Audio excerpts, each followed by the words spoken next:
Hello, it's Rebecca here from Precious Pages Papercraft, and today I'm designing a layout for Bramble Fox using some of the new Christmas goodies.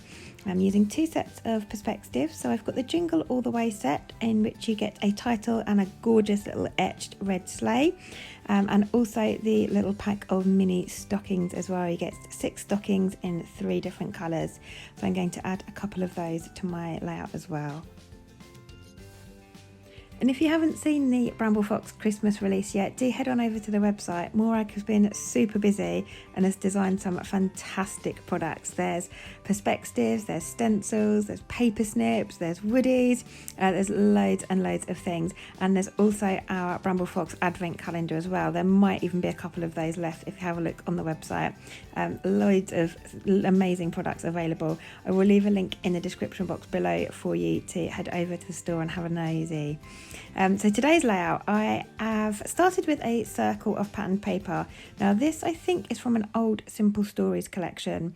I think it's like Farmhouse Christmas or something like that. I've had it for a while and I've never really found the right layout to use it on. It's quite a dark paper, but actually I really liked the way it looked with that gorgeous bright blue perspective on top of it. It just lightened the whole thing.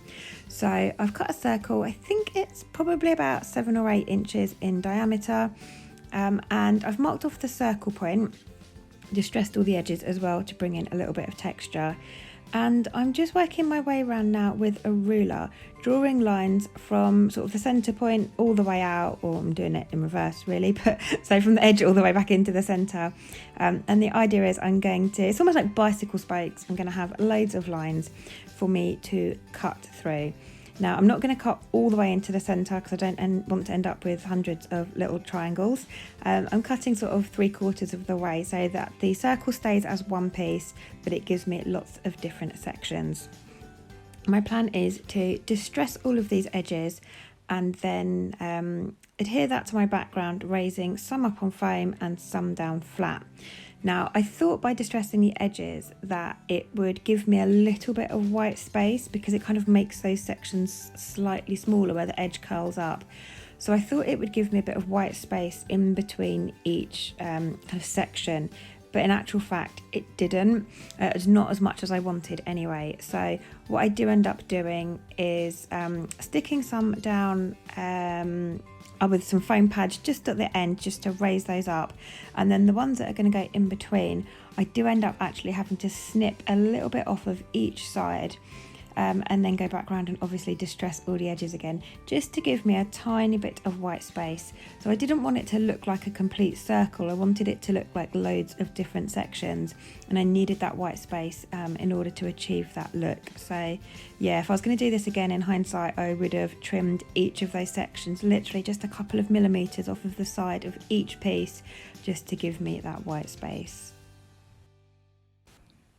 Okay, so I skipped through the rest of that process for you because it did take me quite a while. And I also decided off camera to add some machine stitching. So each of the sections that are stuck down flat to my layout, I've added a line of white stitching on my sewing machine, and I've extended that stitching out a little bit further down the edge of the circle, just for a little bit more interest. I like the way that stitching looks on a layout. So and you couldn't really see it unless you looked close up over that patterned paper. So I like the way that that extends out a little bit further, but not over every section, just every other section. So I've got that done, and now I've stuck my photo in place. Now this photo is of my little boy, I think last Christmas or just before last Christmas, and we always have a little sort of at-home photo shoot, and I get the big photo background out, and I just add loads of props and things, and we just have a little bit of fun in all his Christmas jumpers and stuff, just messing around taking some photos, and he absolutely loves that. So it's just a photo I've got of one of those last year, and I've stuck that down with some foam behind it for a bit of dimension. And obviously because I want my perspective to overlap my photo, and I always end up having to do this, I have to add a little bit of craft foam behind half of the perspective so that it sits flush with my photo, and the whole thing has then got a bit of contact with my background. So the first half on the left there, that's going to be stuck down with glossy accents, and that's stuck to my photo. but the second half over on the right, that needs the foam to make contact with the patterned paper underneath. So I've got that in place now, and I'm going to have that little red sleigh underneath as well that comes with that set, so you get both pieces in the same set. And I just love that little sleigh. It's really cute with all the etched details on it. Morag really nailed the etching. Loads and loads of perspectives in the store now have that etched detail, and I just think it's so lovely. Just makes everything look more realistic. So she's done a fabulous job with the Christmas release. And these stockings as well, you can see all the etched details on these. And again, you get 6 in a pack of those, and they are all etched. So I'm just having a bit of play trying to decide how many I want to bring in and where I want to put them. And I think in the end I just settled on the one blue one just to match my title. I felt like it was very bright, and as much as I love it against that dark background, I just felt like I needed something else over the other side of the page the same colour. So that stocking has worked perfectly for that. I love how all the Christmas collection all coordinates. So I've got those in place. I've got some like white poinsettias, I think they are, that I fussy cut from an old paper, and I think that might be a Cartabella paper. It's got a little bit of texture to it, so that's why I think that. They're always textured, aren't they, Cartabella, I think.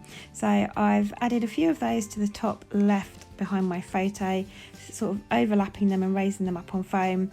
And then I've added one big cluster sort of down the bottom right behind my title as well. And I find those flowers just help to balance the page out a bit, because that title is quite big over on the right of the page. I needed something on the left. So that balances out quite nicely. And I'm not going to embellish really with much more. In fact, I don't even think I'd add anything more. I just want this lovely, simple design. I've got that gorgeous patterned paper in the background and the lovely stitched detail.